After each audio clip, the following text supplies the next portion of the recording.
يا صباح الفضايح والأسرار اللي محدش يعرفها. العالم اللي احنا عايشين فيه ده مليان حاجات مش منطقية، ومواقف لو حد حكاها لك مش هتصدقها غير لما تشوفها بعينك.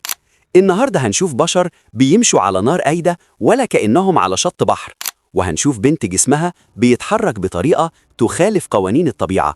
ومش بس كده، هنروح الشيشان ونشوف طقوس تخطف الأنفاس، ونرجع للهند عشان نشوف أغرب طرق لتطهير الخطايا. وفي الآخر هصدمكم بطريقة صيد جديدة خالص. ركز في كل دقيقة عشان اللي جاي ده حقيقي وصعب يتصدق. ويلا بينا. تعال بقى أوريك أغرب الحاجات اللي انتشرت دلوقتي في أوروبا وفي بعض المناطق في آسيا، واللي بيقلدوا بيها الهند، وهي المشي على الفحم أو المشي على النار. والطريقة دي مشهورة جدا في الهند، ولكن دلوقتي انتشرت في مناطق كتير جدا، وعن طريقها بيعرفوا قوة التحمل والصبر اللي عند البني آدم. واللي يجنن إنها بقت موضة في أوروبا كنوع من أنواع التنمية البشرية وكسر حاجز الخوف. بيستخدموها عشان يثبتوا لنفسهم إن العقل يقدر يسيطر على الجسم، والسر الفيزيائي إن الفحم موصل حراري ضعيف، فلو مشيت بسرعة وثبات مش هتتحرق. سيبك بقى من اللي بيمشوا على النار وركز في اللي بتلاعب عضلات بطنها. تعال بقى أوريك أغرب بنت موجودة في العالم، والبنت دي كسرت كل الأرقام القياسية اللي احنا بنعرفها واتسجلت في موسوعة جينيس. أيوة يا سيدي، البنت دي هي إيفا لونا، وعندها أغرب عضلات بطن موجودة على كوكب الأرض. بتقدر تحركها يمين وشمال بالطريقة اللي انت شايفها قدامك دي. والسر هنا مش بس تمرين، ده نتاج تحكم عصبي عضلي فائق بيسمح لها تعزل ألياف البطن الجانبية وتحركها بشكل مستقل كأنها موجة. ودي طبعا حاجة غريبة جدا ومحدش هيعرف يعملها. سيبك من ليونة الجسم وشوف قوة الروح وهي بتهز الأرض في الشيشان.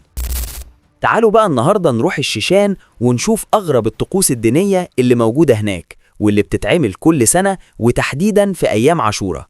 الطقس ده يا سيدي الناس بتتجمع فيه ويبتدوا يعملوا حركات بالطريقة اللي انت شايفها قدامك، واللي بيسموها الذكر. والحركة دي بتعتمد على إيقاع وسرعة هز الجسم والرأس بشكل متواصل، وده بيساعدهم يدخلوا في حالة تأمل عميق بتفصلهم عن العالم الخارجي وتخليهم يتحملوا المجهود ده لساعات من غير تعب. ودي طبعا حاجة غريبة جدا ومش موجودة في الوطن العربي. سيبك بقى من هز الجسم وركز في اللي مخه أنشف من الحجر.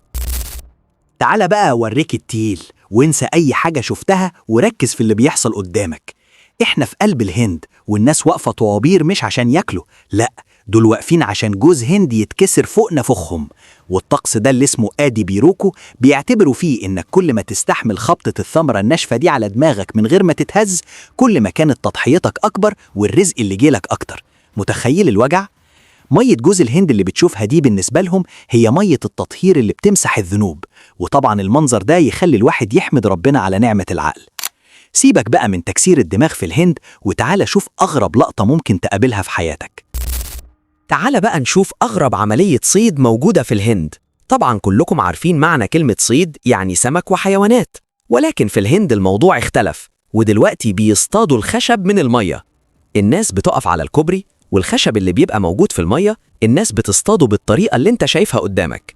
والسر في الموضوع ده إن الأمطار والفيضانات بتجرف خشب الشجر من الغابات للمناطق دي، والناس بتعتبرها رزق جاي من السماء، فبيلموا الخشب ده وبعد ما بيسيبوه ينشف من مية بناما بيبيعوه أو يستخدموه كوقود وأدوات لبيتهم. سيبك بقى من صيد الخشب وتعال نشوف واحد بيصطاد الأفكار وبيرسمها بطريقة مفيش عقل يتخيلها. تعال بقى أوريك أغرب رسام موجود في العالم. والرسام اللي قدامك ده مش بيرسم بقلم ولا بفرشة، ده بيرسم بآلة كاتبة، الآلة اللي كانت بتستخدم زمان للكتابة. الفنان البريطاني جيمس كوك بيستخدمها عشان يطلع لوحات فنية جامدة، والفن ده اسمه تايب رايتر آرت. جيمس بيبني اللوحة كلها باستخدام الحروف وعلامات الترقيم بس، وبيركبهم فوق بعض عشان يعمل الظل والتفاصيل اللي انت شايفها دي. والموضوع مش سهل خالص، اللوحة الواحدة بتاخد منه أكتر من 30 ساعة شغل، وغلطة واحدة في حرف ممكن تبوظ اللوحة كلها لأنه ما بيعرفش يمسح الحبر. في النهاية العالم لسه مليان حاجات أغرب بكتير من اللي شفناه النهاردة، وكل بلد وليها العادات اللي بتميزها مهما كانت غريبة علينا. ويمكن اللي بنشوفه جنون غيرنا بيشوفوا قمة الإيمان أو الفن. دلوقتي بقى عايزك تقولي في التعليقات إيه أكتر مقطع من الستة دول صدمك بجد، ولو خيروك تجرب حاجة واحدة منهم هتختار إيه؟